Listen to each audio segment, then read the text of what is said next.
the state being necessary for security and freedom and social supports. Is this true? Or is this just another ideological cover-up for domination? If you want to find the entity that has committed the greatest kinds of crimes, it is always and everywhere this, in all three of these things that we talked about in the beginning, security, freedom, and social support, these have all been routinely destroyed by state violence. The state has always been the greatest destroyer and corrupter of these kinds of things.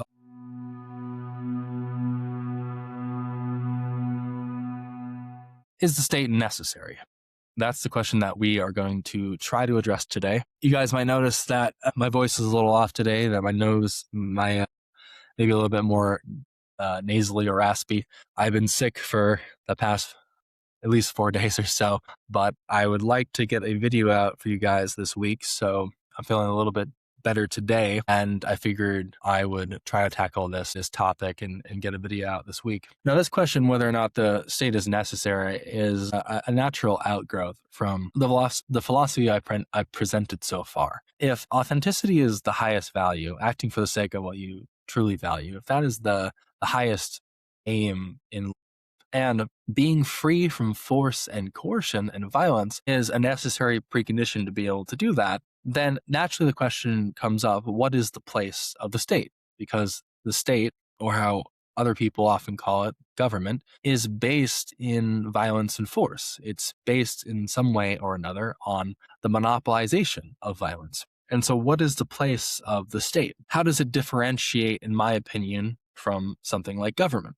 Aren't these the same? Because oftentimes these are talked about in the same kind of breath. And isn't the state necessary in some way or another for something like authenticity? Doesn't it provide the security and the rights and the social supports that make authenticity possible? How can it be that the state, being a product of force, is detrimental to authenticity when it seems so necessary for human life and human society? And we're going to address all that, the degree of its necessity and how it impacts authenticity. But there was a point I wanted to highlight at the beginning here, which is how I view the importance of kind of this level of conversation, that is politics in general, because I really don't spend most of my philosophical energy on politics. I'm interested in the individual. I'm interested in the conditions for the individual to be able to live a meaningfully good life, meaning that I look at society in politics in relationship to the individual and not for their own sake. I believe, essentially, that the problems of society, or the political problems, ultimately come down to individual problems, that something like the violence of the state has its origins in the violence against the individual, and that all the state and society ultimately is the collective embodiment of the violence of individuals. The violence of the state is really just the violence of people. And things like wars and economic depressions and genocides and general structural mismanagement come down to expressions of violence that we find within people. This is just to reiterate that if you want to solve the problems of the state, then you have to solve the problems of the individual. And if you want to solve the problems of the individual, you have to solve the problems of yourself. I think oftentimes people get interested in politics because it is abstract in one way or another. They're sort of easily able to project and express their emotions onto the abstract entity called the government or the state or whatever political party they're opposed to or whatever ideology they're opposed to. They're able to expend all of their emotional energy against these abstract constructions because it's less dangerous to express all of that emotion against abstract entities, which are basically unreal and really can't respond to you, than it is to deal with the concrete problems of one's own life, deal with the concrete history of one's own inauthenticity, deal with the concrete examples of violence and force and threat and coercion that's been used against you as an individual. It's much easier to go on Twitter and argue with strangers about the ethics of the current administration and its use of power than it is to sit down and have an honest conversation with your parents about how you felt as a child. This isn't something that's unique to politics. It's something that I think many intellectuals do. You try to resolve your personal issues through the use of philosophy through the use of abstract generalizations that have no concrete reality. This doesn't mean that politics is useless or isn't talking about anything. Obviously, politics has consequences, as we can see in our own day, but even just taking a quick look at the 20th century, we can tell that politics has consequences in the same way that surgery has consequences when somebody has a heart attack. But philosophically, I'm more interested in what caused a heart attack and what's the proper way of doing surgery when somebody has had a heart attack, just to use a simple analogy. Because I'd rather prevent the heart attack to begin with. I'd rather prevent politics and prevent the violence of the state from ever occurring than I am interested in figuring out, okay, now that there's a monopolization of violence, what do we do with it?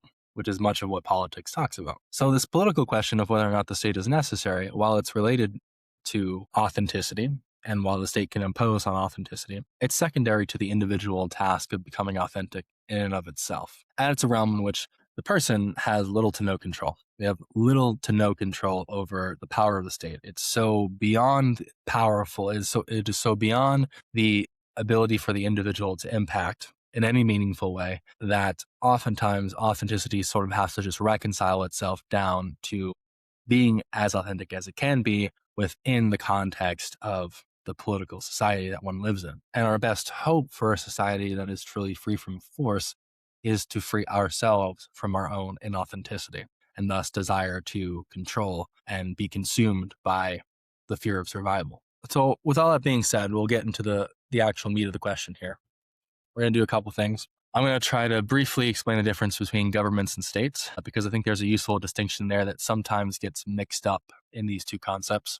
We're going to briefly go over arguments for the necessity of the state. So this largely revolves around questions of security, freedom, especially rights, and social supports or safety nets. From there, I'm going to talk a little bit deeper about the nature of the state, like what is a state really, and try to disintegrate the abstract way that we often think about it. And I'm going to talk a little bit about its origins and its history. Where did the state originate from? How did it come about? And compare it to a couple of other theories that have been popular explanations of the state in the past. Once we kind of get that genealogy out of the way, then we're going to get into the heart of the question of as to whether the state is necessary, and more specifically, does it actually achieve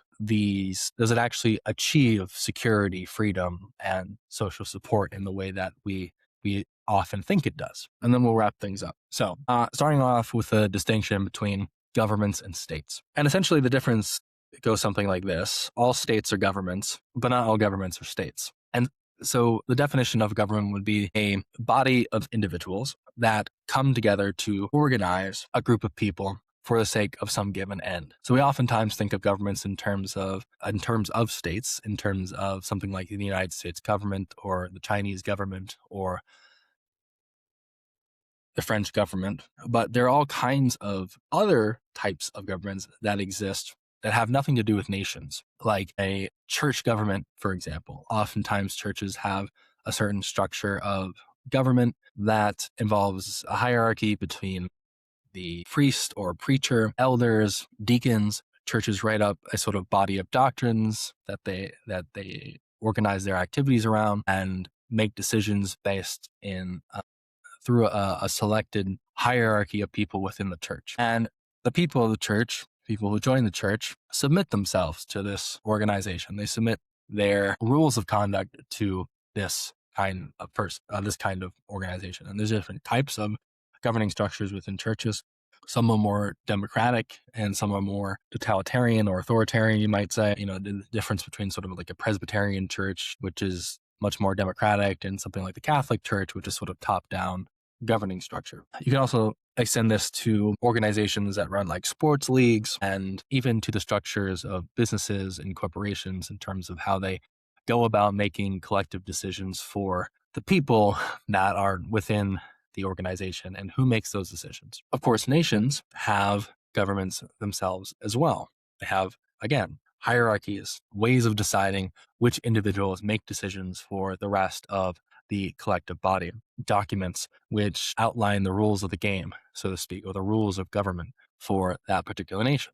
And so we can see that the idea of government can exist along a number of different lines in a number of different organizations. They don't necessarily just relate to nations themselves. But what distinguishes the kind of governments that nations have from a government like a church government or a corporation or a sports organization? Well, the principal difference is that one is voluntary and one is involuntary, meaning that for a church organization, I have a choice as to whether or not I enter that organization or not. I have a choice as to whether or not I'm going to participate in this church or not. For a business or a corporation, I have a choice as to whether I'm going to work for this corporation or not, whether I'm going to voluntarily submit to the rules because I value the structure, or whether I'm going to refrain from it altogether and not even participate in the organization. But when we talk about nations, a nation's government, we are talking about something that is involuntary, meaning I am born into it. And from the moment that I am born into it, I am subject to its rules. I am subject to its organization, regardless of whether I individually value it or not. Now, there's complexities with this. Some people would say that democracies represent a form of voluntary nation-based government. We'll get into that more when we get into a separate video on whether or not the state is voluntary. And we'll tackle democratic republics in particular, different forms of supposed consent. But just laying out the picture here, the major difference between something like a church government and a nation's government is its involuntary nature. The fact that one is born into it and subject to its rules, regulations, documents, procedures of power and authority, regardless of whether one has decided to participate in it. And essentially, what I would call a involuntary government, the name for an involuntary government is a state. Another way you can put it, this is a classic libertarian way of putting it, though I am not myself a libertarian, is that the state is the involuntary monopolization of violence within a given geographic area. So it's a technical way of basically saying that a group of people have the majority control over violence within a given country. They have the right to use violence within a given country, and the individual is subject to that use of force and violence and coercion, regardless of whether the person wants to be involved in it or not. But there's an additional aspect to the state that's important to consider here, which is all of those institutions which only exist because of the presence of that monopolization of violence. So in something like the United States, you have the United States government, and you could consider this to be the bureaucracy or the publicly owned aspect of the United States government. So this would be, of course, the legislative and the judicial and the executive, as well as all the bureaucracy that's around it, military, police, firefighters, public utilities, post office. These all constitute elements of the state. But at the same time, the rules that something like the legislative body has made for example, economic sectors, prevents and chooses certain winners and losers. For example, something like corporations only exist because of the state.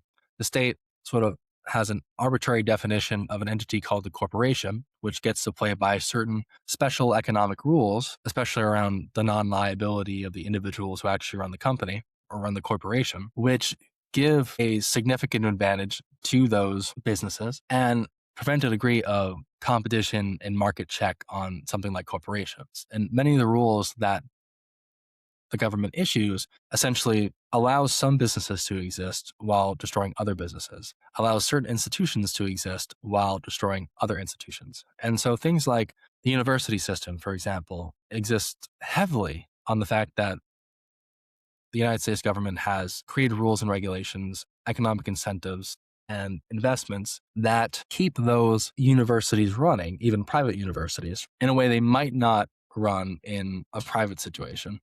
And it's the same thing with agriculture, for example. Agriculture is not really, even though it's supposedly owned by private individuals, it's heavily subsidized by the United States government, and so exists sort of as a sustained product of the state of the United States. Same thing with the healthcare industry. There are a number of these industries there, but I would consider these all to be aspects of the state because they only exist because of state violence to begin with. They are, in one sense, an extension of the monopolization of the use of violence. An analogy you might use to explain this is like if you looked at a mafia, right? You have the structure of the mafia itself, which has to do with, the boss and the underboss, the soldiers, the captains. You kind of have the structure of the mafia itself. But then some of the businesses that exist within, the mafia's controlled area only exist because the mafia allows them to exist and prevents competition from coming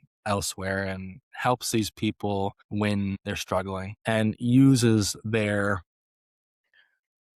shops and whatnot as fronts for other kinds of activities, meaning that the mafia doesn't simply extend to just the structural organization that it presents explicitly, but also into those entities which only exist because of the mafia's presence. And the entities which exist only because of the mafia's presence help to reinforce the power of the mafia structure itself. And this is the parallel case when it comes to states. The healthcare industry, the agricultural industry, the oil industry, the weapons manufacturing industry, the corporate America, et cetera, these all exist because of state violence, and they also help to reinforce the power of the state, meaning there's a reason why the state was interested in developing and creating and sustaining all of these entities, even though they're so-called private rather than public.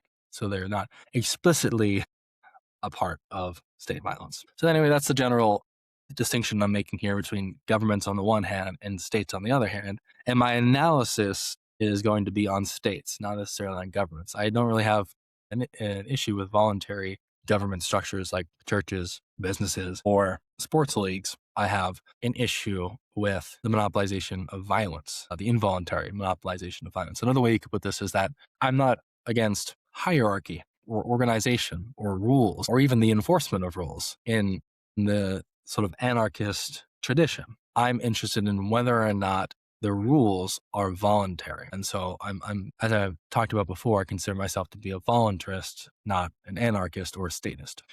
All right. That being said, what are the general arguments for the needs of the states? I mean, what do we learn in our high school civics 101 class about why the state exists in the first place? And the arguments essentially follow three lines. The first being security.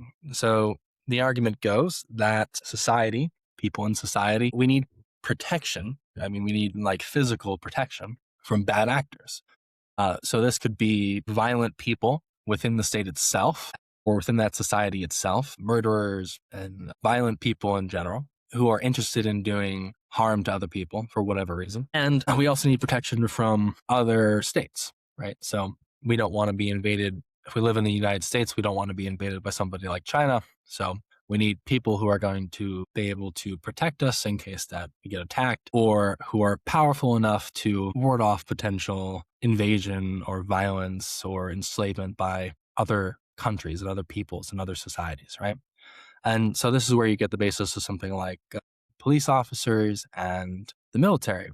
Police officers are there to make sure that nobody is using violence against anybody else. And if they see, some person over here attacking this person, they break up the engagement and they use their weapon or whatever to punish the person or to break up the fight, and then to either put that person in jail, punish them in some way to get them not to do that in the future. And the same thing with the military. They make it so that it's costly to kind of attack some place like the United States if another country had intentions to do that. And if there ever was something like a war, then there is a group of trained professional people who are able to effectively fight off an invading force. And so, it's the whole question of sort of national security, right? National security. And this helps to keep society nonviolent by preventing violent actions from happening in the first place. That would be sort of the first idea. The second is the idea of freedom or rights. The idea is that the state exists to ensure that its citizens have access to certain kinds of rights. So in the United States, this would be something like access to firearms in the Second Amendment, access to free speech, the ability to speak one's mind about whatever, so long as it doesn't directly harm somebody, like, saying fire in a theater, the protection of property rights, the protecting people from something like slavery or enslavement, forced labor, protecting children's rights, protecting women's ability to vote, to be able to go work. Essentially, the state exists to protect certain freedoms that are reserved for their citizens to be able to utilize. And if anybody impinges on those freedoms, if anybody tries to take your guns away, tries to force you not to speak, tries to induce you to forced labor, prevents you from voting, et cetera, the state steps in to stop that person from preventing you from exercising your freedoms. And the idea is that if we didn't have the state there, then people would be able to infringe on our freedoms without consequence. Only through the state can those freedoms be categorically protected. And the last thing here would be social support. Now, it depends on who you're talking to as to whether or not they think this is necessary. But the idea here is that the state should provide access to people, things which are necessary and basic for a normal life, you could say. So this would be something like education, food and water, electricity, in some places, healthcare, and also protecting the citizen from, you might say, catastrophic situations, especially economically. So if you lose your job and you can't make any money, the state steps in, gives you a paycheck so that you're able to sort of buy the things that you're going to need, right? And you can include this services like libraries and the post office and firefighting, things which it's argued that everybody ought to have a universal access to in order to be able to live safely and functionally within society. And these are sort of positive things, right? The state actually goes out of its way to create these institutions to provide positive goods and services to people based on what it deems necessary for people to actually function in society. There's also the reverse side of this, where it is argued that the state is necessary to prevent people from doing or participating in things that could be harmful to society. So at different times in history, this has been sex work, this has been alcohol, tobacco, child labor, drugs. I mean, those are just a few examples, but the idea is that there are certain things or certain activities, certain goods and services that the government needs to step in and ban or prevent people from pursuing or getting or procuring in order to protect its citizens from social harm. And the idea with all three of these is that it's only because of the state's monopolization of violence that these things can be possible. If the state wasn't able to fund itself through taxation, it wouldn't be able to fund even the basic things like a justice system that could ensure rights, police and military that could protect us, or social supports that could help us in our times of need. And so the state in this scheme acts as a insurer of the basics of everyday life that enables citizens then to do something like be authentic, like act for the sake of what they truly value. The monopolization of force allows it to do this on a categorical level, allows this to apply to everybody within the given society that it's operating within. That is, force is necessary to ensure all of these benefits from the state in one way or another. And we're going to address all of these and point out how the state often not only fails to live up to these three supposed purposes of state violence, but actually contradicts them. But before we do that, I just want to get into the nature, origins, and the history of the state, because I think it's important to just contextualize where the state has actually come from and what the state actually is. And the thing to start off with is to recognize that the state is nothing but people. This is going to be important later. But oftentimes in talking about the state, we talk about it just in the way that I've been talking about it, as if it's sort of this separate entity.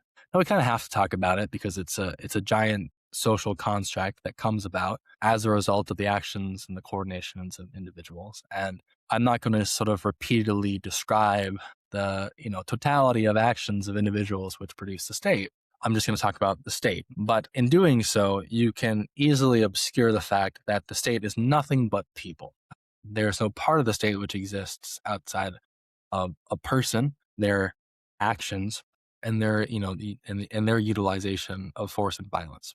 There's nothing outside the state but people. And the people within the state are not anyway morally different from you and I. Everything that I talked about in the morality of authenticity applies as equally to the people of the state as it applies to you and I. The people of the state are not sort of superiorly moral beings. They're not necessarily smarter than you and I. They're not necessarily more righteous than you and I. They don't escape the nature of what it means to be human being just because they're a part of the state. They are people and individuals just like you and I. But oftentimes when we put them in the category of the states, suddenly we start to think about them differently, right? As though they aren't people, as though because we call them the state, different moral rules should apply to them. Meaning, a simple example like this is that this is just a parallel example to explain what I'm talking about, right? But if I go to my neighbor and I say, you have to give me 20% of your income for the rest of your life so that I can put it into a retirement account for you. And if you don't, I'm going to lock you in my basement for an undetermined amount of time. And if you try to resist me, I'm going to use violence against you. I'm going to threaten you with some sort of physical violence. I'll beat you up, or I'll threaten you with a gun. If you try to resist effectively, then I'll kill you. Basically, if you don't comply with what I'm telling you, I'm going to kill you, which is essentially the foundation of the state and the foundation of law, which is comply or die.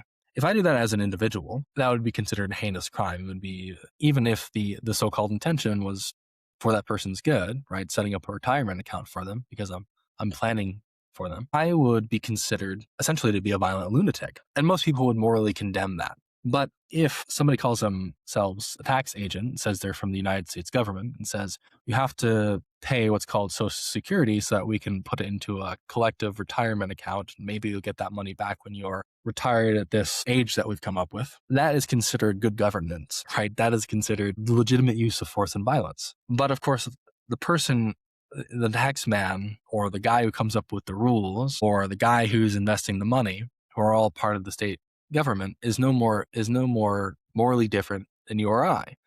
So when you and I use violence to achieve ends in the world, even if those ends are intended for somebody's benefit, it is condemned. But when the same kind of individual is labeled as a part of the state, as a part of the nation's government, does the same exact kind of thing, it is considered morally justified. And so there's this gap in our moral understanding between the sort of private individual and the sort of public individual, even if the interaction is exactly the same. And so it's important to keep in mind in this entire conversation that what we are talking about is people. What we are talking about is individuals. When I talk about the state, it's just a collection of people.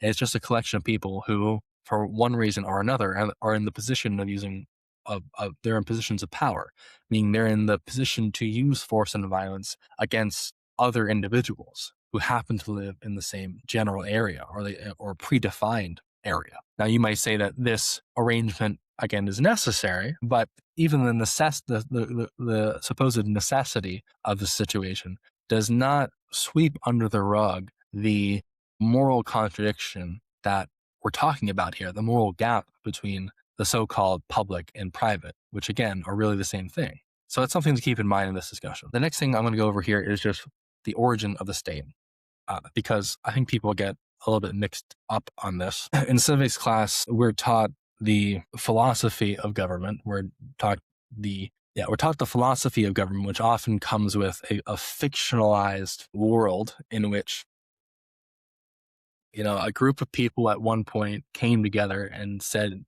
to one another, all of this having to survive on our own and being at each other's throats all the time is really exhausting and bad. So how about we all come together and, put aside certain of our own individual freedoms in order to participate in a society that will protect all of our freedoms simultaneously. And we're going to choose the structure to be, monarchy or king or feudal society or democracy or whatever, right? And the idea is that this fictionalized story is supposed to rationalize why it is that people created states in the first place. Because the question becomes, why did we ever organize into a state to begin with? Why do we ever allow the monopolization of violence to begin with? But it sort of glosses over a tragic fact of human history, which is that we never actually allowed it to begin with. There was never any, council of elders that got together and decided, yes, this is the way that we are going to use violence in society.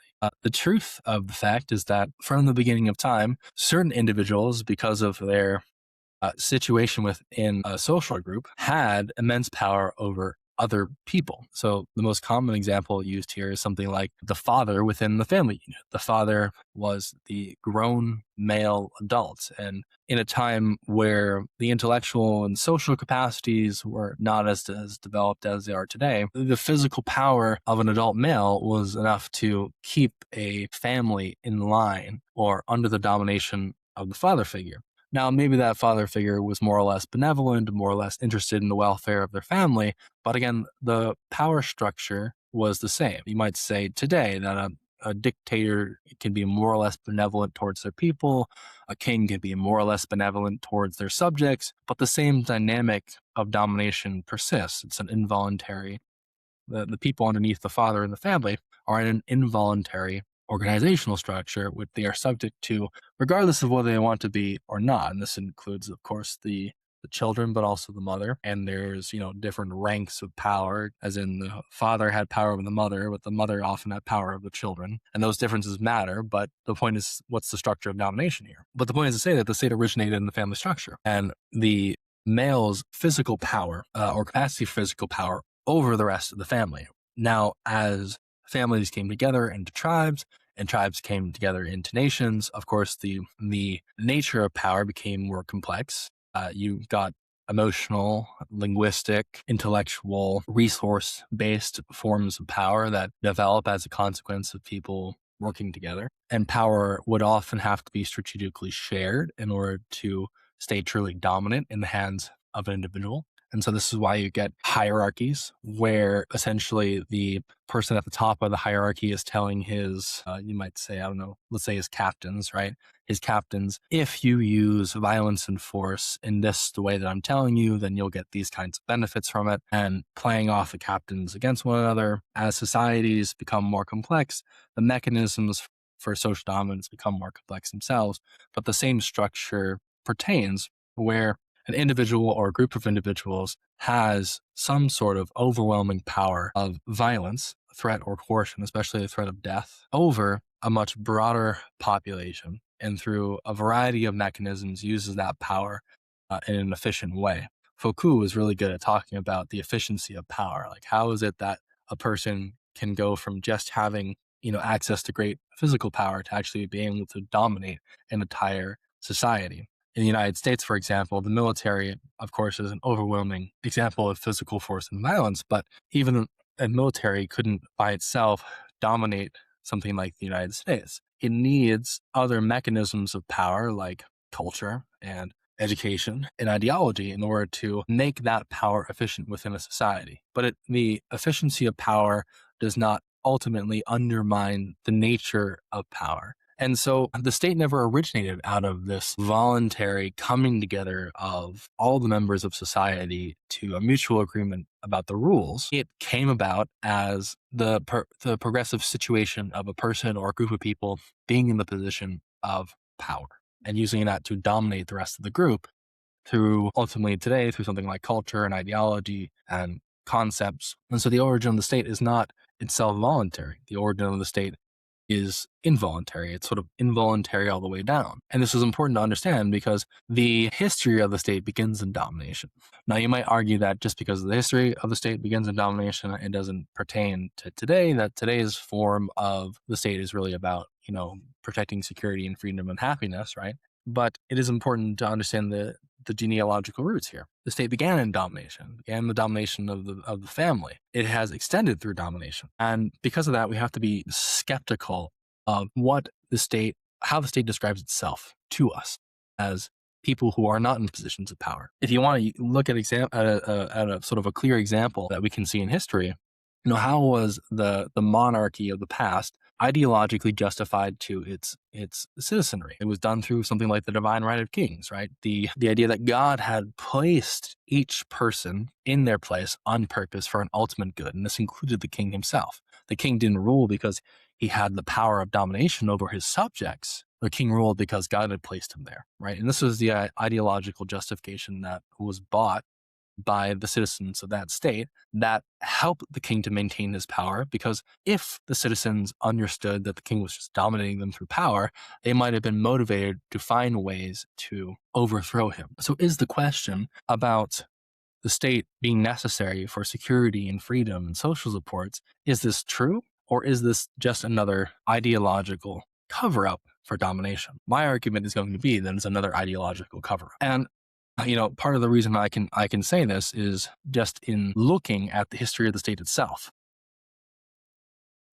which is to say that if you want to find the entity, right, in history that has committed the greatest kinds of crimes, it is always and everywhere this in all three of these things that we talked about in the beginning: security, freedom, and social supports. These have all been routinely destroyed by state violence, and the state has always been the greatest destroyer and corrupter of these kinds of things. All you have to do is take a look at the 20th century, for example, to see example after example of states which have used the monopoly of violence to kill and destroy even their own citizens, strip freedoms away, cut people off from the resources that they need, commit acts of genocide and slavery and torture and oppression, the likes of which could not be imagined in the context of any given individual in and of themselves. We are often so worried about, the lone thief or the lone murderer or the lone assaulter, but it has often been the coordination of the state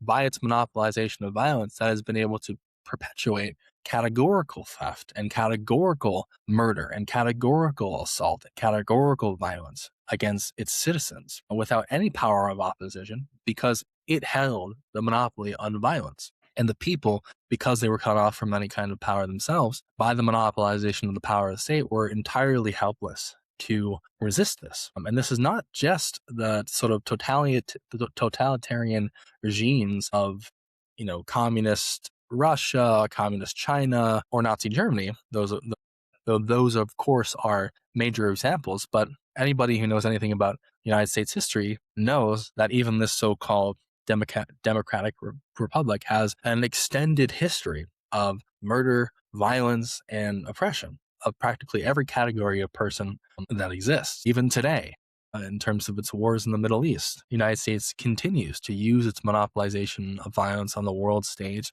to destroy security, freedom, and access to what people need in order to live. The very power of violence itself leads to the greatest possibilities of violence in the world. Something like the nuclear bomb, for example, only exists because of state violence. I mean, how in the world could people get the resources together to understand how to build, let alone build a nuclear bomb, without the violence of the state pulling together all of these kinds of resources? Even something like global warming can be attributed, or climate change can be attributed to the violence of the state, because through subsidization, the state has so advanced the industrial output of a global society as to rapidly increase CO2 emissions far beyond what the planet could adapt itself to, and has greatly shortened our time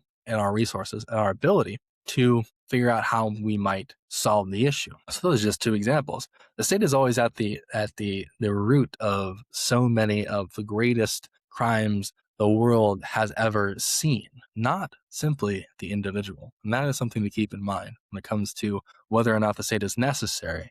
And this just leads to my general arguments against the state. The first being that the state sort of intrinsically violates all three of these things. We talk about security, right?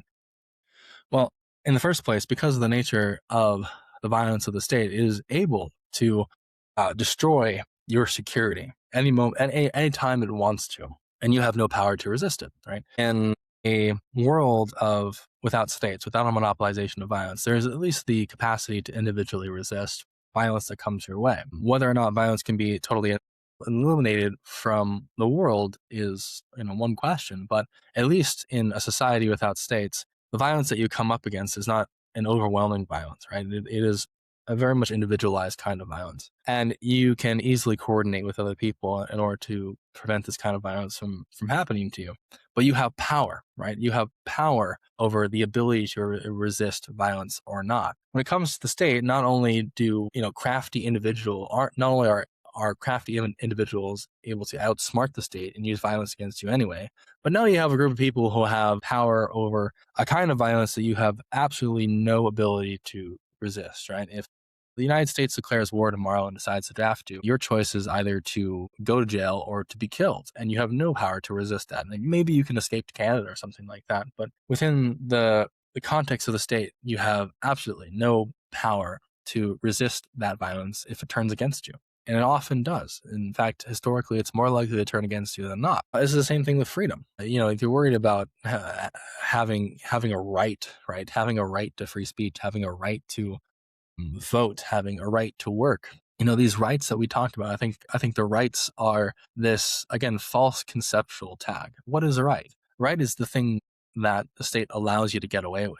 If a right inconveniences state power, it gets in the way of state power, you don't have access to that right anymore. And you have no power to sustain of yourself, because you've not that you have seceded your power to the state, but the state has eliminated your own power over speech, eliminated your own power over something like organization, eliminated your own power to labor for, whoever you want to labor for, right? The state has taken away your ability to choose categorically, and then given back to you, so long as it doesn't, but given back to you temporarily some rights that don't interfere with its own power, right? In fact, helps it to maintain this power. Something like the right to free speech, right? Does this, the state doesn't care whether or not you speak freely against it, because if you speak freely against it and nothing happens, then it just allows people to vent about state violence and then go on with their own lives.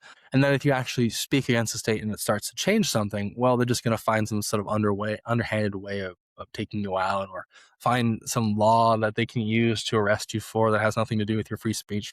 They're going to work around the supposed rights in order to curb your right to free expression anyway, or to make it so that people won't listen to you because you've been discredited. So rights don't really exist, right? They exist as a tool of ideological enslavement, because you say, well, I have a right to do X, Y, and Z. But if you ever utilize those rights in a way that threatens state power, then they either suspend your rights or find ways to get around it. A right in reality is what you have the capacity to do, what you have the power to do, not what some bureaucrat who's never met you writes down on a piece of paper. And again, so long as if it doesn't run into their interest, they'll let you do whatever you want. In fact, it benefits them. Something like the right to labor helps, the capitalist system run, and that benefits their pockets, their ability to tax people. So they're perfectly fine with giving you rights that benefit them, that benefits the state and the continuation of state power. But if it doesn't benefit the state, they take it away, they find a way around it. They're not actually interested in your freedom. They're not interested in your protection. And the same thing with social supports. I think the devious thing about the social supports is that they create a dependence of people. And I don't mean this in like the conservative tropey kind of way, where it's like you shouldn't receive welfare because you should be working hard or something like that. I mean that, the government takes over the agricultural industry by proxy through subsidization. And now the entire food industry relies on the United States subsidizing it. It relies on the United States being heavily invested in petrol, for example. And this actually crowds out any other kinds of, options that an individual might take in order to feed themselves, right? And so we have an entire agricultural industry that is completely hardlined into monocropping, where other forms of agriculture are completely left out and strangled out. So now that all the alternative options are gone because of state power, we are forced to, live with the glyphosate-infected crop rotations that they give us. And this is true across many different kinds of industries. I mean, you can't, the tech industry used to be something more freely oriented in the 80s and 90s, but now it's been completely regulated and subsidized and protected by the United States governments and through a variety of mechanisms. And so now we're stuck with the same, NASDAQ companies that have been there since 2000, because any real competition has been completely crowded out. Here's something, that's relevant with the AI bubble, is that AI is receiving so much support from the United States government that it no longer matters whether AI is actually of value to anybody, because it doesn't actually matter. The existence and the success of these AI companies doesn't depend on whether people buy their products or not. It depends on whether they can get another subsidy or support from the government. So we're completely pushed out from getting any alternatives to the things that people are monopolizing. There might be, alternative to things like roads or firefighting departments or the police stations or post office or the welfare state or a subsidized healthcare or the way that agriculture is being run, the corporate America, the oil industries. There might be, creative alternatives that individuals could come about and produce if it wasn't for the sake of state violence. And what happens is that when these social supports fail because governments can no longer feed them or because they don't actually produce any value, we have no alternatives left. So we just suffer, right? I mean, you can see this happened in the Great Depression. The heavy reliance of agriculture on the United States completely fell apart with the Dust Bowl. And there was no alternatives to the agriculture, right? So people just had to suffer the effects of the Dust Bowl because there had been no alternatives. And this is just one instance. I mean, there's plenty of different little instances here. And it's not necessarily wise to get into all the instances because you could argue them into oblivion, but you have to look at the principle, right? Whenever state violence comes in, it makes only one option available or one range of options available. And the question becomes, when that range of options fail, what comes up to replace it? And the answer is nothing, right? So when when a state necessarily mismanages some industry it's monopolized, we just suffer through it. We just suffer through its destruction rather than having a multitude of options available because people have been able to freely pursue what they actually value. And so this has happened again and again in history. So I would argue that the state is actually the greatest enemy to all three of these, to security, freedom, and social support. And this makes sense when you take a look at, the reasons why people argue for state power to begin with. They say something like, there's something about human nature that is evil, that is selfish, that is power-seeking, that is egoistic, that only thinks about itself, that is willing to use whatever means necessary to get what it wants. And so, we need a state to protect us from these kinds of people, right? Or to protect us from ourselves.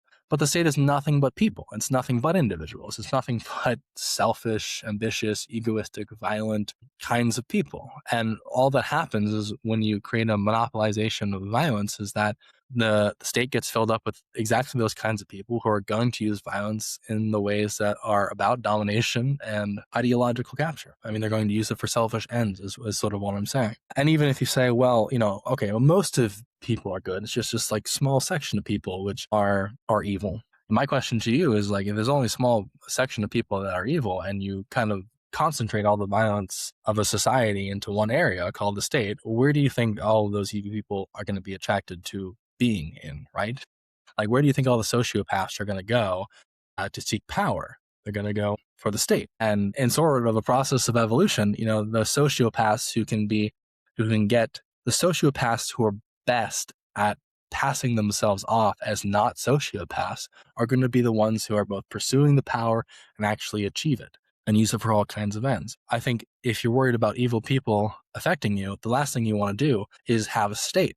You want to have individual power in conjunction with other good people to be able to resist them, not on a voluntary basis, not put all of the power of violence in the hands of a few people and sort of let it ride. We've seen the consequences of letting it ride, and the consequences are the atrocities that we see all throughout history. So in my perspective, the state is not necessary for security, rights, or happiness, flourishing, social supports. I mean, these are all things that can be done on a voluntary basis. How is a whole separate conversation. But the point I'm trying to make here is that the state is not necessary for these things. The state is the enemy of all of these things. The state is, in one sense, the opposite of all of these things. The degree that you see today of so-called freedom and rights and social supports, this is not the peak of civilization.